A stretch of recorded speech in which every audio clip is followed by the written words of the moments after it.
que répéter ce qu'il avait déjà dit dans les 2 embryons de procès que nous avions eus en décembre 2018 et en mars 2020. Aujourd'hui, sa parole a perdu de la spontanéité parce qu'il ne fait que répéter ce qu'il avait déjà dit avec des absolus accents de sincérité. Et il s'appuie, ce qui est un petit peu dommage, sur des faits avérés qu'il tente à mettre en évidence pour démontrer que ce qu'il dit est la vérité. Ça perd un petit peu en fraîcheur, mais quoi qu'il en soit, il dit ce qui a été, enfin c'est sa vérité. Il dit que son épouse, sa future ex-épouse, était complice, l'a aidé à préparer ce qui avait été prémédité. Après, je dis une nouvelle fois que ce qui a été prémédité n'est pas forcément ce qui s'est passé. Il décrit la mort de son père et les coups tirés. En revanche, sur sa mère, on dirait qu'il n'arrive pas.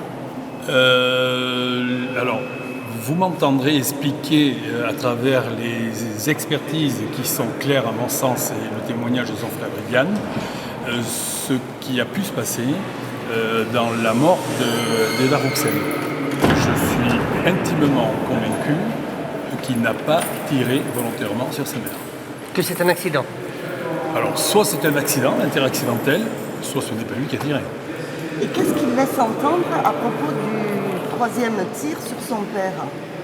Il assume les 2 premiers tirs, ensuite il parle de son père qui aurait voulu l'être fait assez jour. C'est ce qu'il laisse entendre en parlant de ce 3e tir. Alors, il faudrait revenir, j'y étais, à la reconstitution. Elle va être évoquée plus tard. Nous savons, a priori c'est la thèse qui est retenue, que quand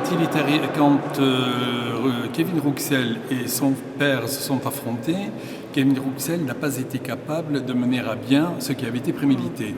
Il avait une poche à l'intérieur de laquelle il y avait un revolver armé, le chien relevé, le canon vers lui, vers Kevin.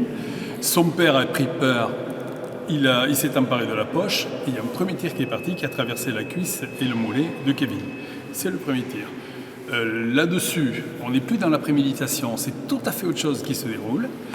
Kevin récupère l'arme, son père s'enfuit, il tire quand même sur son père. On peut imaginer qu'il s'agit de la douleur, du stress, de tout ce que l'on voudra. Son père fait demi-tour, revient vers lui, il tire à nouveau, mais cette fois-ci c'est un tir entre guillemets défensif. Et après, quand son père tombe à terre, tout ce que je peux dire, c'est qu'il y a eu un 3e coup qui a été réservé à Pascal Rouxel à bout touchant sur l'écran.